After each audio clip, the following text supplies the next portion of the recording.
اعوذ بالله من الشیطان الرجیم بسم الله الرحمن الرحیم. زه خیالي او رګزی وتیزی قوم سره تعلق ته لکه څنګه تاسو ته پاته د ملګرو کتونکو څه دوه ورځې مخکې د مندرۍ او چا دغې علاقې کې کنوایي ولګېده، نو اوس په دې بیس باندې اځې کې ډېره غټه سختي شروع ده.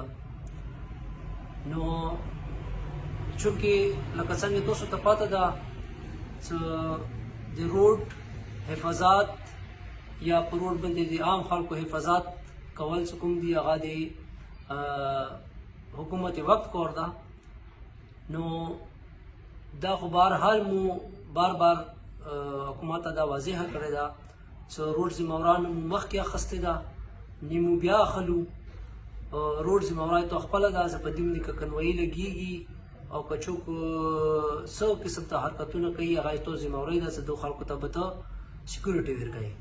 په چونکې اوس هغه کنوایي ولګېدله، نو هغې حوالې سره اوس عام خلکو باندې عام کلو باندې هسې کې ډېره غټه سختي شروع ده، بلکې یو خپل کلي کې خلک کلو نه بهر نشي راوتی. یو دومره غټ ظلم شروع ده چې هغه ځای کې ماشومان هغه اوچات کې یوسي ووایي او بیا یې راپرېږدي، اوچاتې کې ووایي بیا یې راپرېږدي. نو هغه ماشومان داسې ویلي ورکړي دي چې اوس ډېر خو په هسپتالونو کې پراته دي. نو زه دا ټول د کورمې نه چې کوم راوتلي اهل سنت ملګري دي خلک دي، زه د ټولو نه اپیل کوم چې تاسو ټول راوځئ په جامع باندې زموږ یو بھرپور احتجاج ریکارډ کو او درنه ویر کو.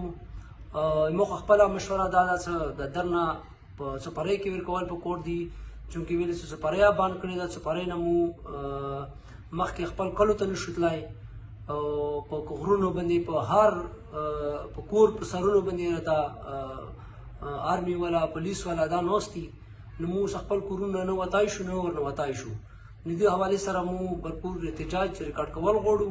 نو موږ ټول اهل سنت نه دا اپیل کوو چې هغه راوځي او موږ سره سات راکړي چې په موږ باندې کوم ظلم روان ده دې ظلم مخنیوی وشي.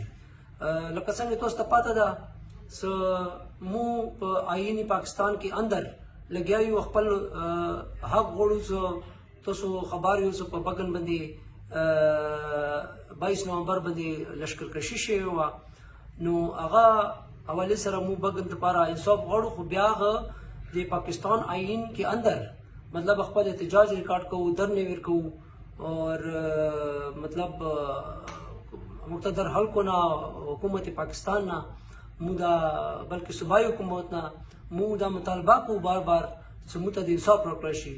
خو انصاف خو موږ ته نه میلاویږي، خو هغه انصاف په بدلې کې موږ ته مسلسل نور بې انصافۍ سره مخامخ شوي یو او مزید ظلم راسره کېږي لګیا یو. نو دې مخنیوي دپاره به مو بھرپور احتجاج کوو اور درنه به ورکوو. نو زه ټولو اهل سنت خاص کر وتیزی قوم نه اپیل کوم چې دا هر ورځ کې وي، که هغه په پېښور کې وي، که په اسلام آباد کې وي، که په کوهاټ کې وي، که په هنګو کې وي، چې کوم ځای کې وي هغه ځایونه تیار کړئ چې مو بھرپور احتجاج باقاعده درنه ورکړو چې روډونه بند کړو چې د کوم ظلم ورسره کېږي چې دا ظلم ته بند شي. ډېره مهرباني، خوشحاله اوسئ.